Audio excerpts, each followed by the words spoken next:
राज्यात पावसाचा जोर मागील 2 दिवसांपासून ओसरल्यानं उघडीप पाहायला मिळते. तसंच उन्हाचा चटका वाढला असून घामाच्या धारा वाहू लागल्यात. तर ऊन सावल्यांचा खेळही अनुभवायला मिळतोय. आज राज्यात पावसाची उघडीप राहणार असून तुरळक ठिकाणी हलक्या सरी हजेरी लावण्याचा अंदाज हवामानशास्त्र विभागानं वर्तवलाय. त्यामुळे राज्यातील शेतकऱ्यांची चिंता काहीशी वाढलेली आहे. बहुतांश भागात अजूनही दमदार पावसाची प्रतीक्षा शेतकरी करतायत. हवामानशास्त्र विभागानं पुढील 5 दिवसांचा अंदाज जाहीर केलाय. आज रत्नागिरी, नंदुरबार, धुळे, नाशिक, जळगाव, छत्रपती संभाजीनगर आणि जालना जिल्ह्यात ढगाळ हवामानासह तुरळक ठिकाणी हलक्या सरी हजेरी लावण्याचा अंदाज आहे. तर उर्वरित राज्यात पावसाची उघडीप कायम राहण्याचा अंदाज हवामानशास्त्र विभागानं वर्तवलाय. उद्या म्हणजेच रविवारीही राज्यात पावसाची उघडीप राहण्याची शक्यता असून सोमवारी पूर्व विदर्भात विजा आणि वादळी पावसाची शक्यता वर्तवण्यात आली आहे. तर उर्वरित राज्यात पावसाच्या उघडीपीचा अंदाज कायम हवामानशास्त्र विभागाने दिलाय.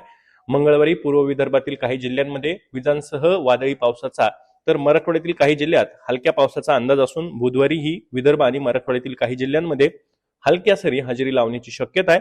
उर्वरित राज्यात मात्र पावसाच्या उघडीपीचा अंदाज हवामानशास्त्र विभागानं वर्तवला आहे. समुद्र सपाटीवरील मान्सूनचा आस असलेला कमी दाबाचा पट्टा श्रीगंगानगर, रोहतक, शहाजहानपूर, बस्ती, मुझफ्फरपूर या मार्गे मणिपूर पर्यंत सक्रिय आहे.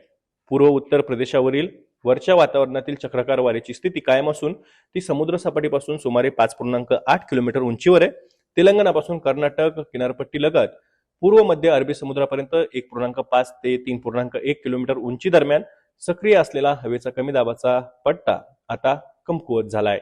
हवामानाच्या ताज्या अपडेटसाठी अॅग्रो वनच्या युट्यूब चॅनलला सबस्क्राईब आणि फेसबुक पेजला लाईक आणि फॉलो करायला विसरू नका.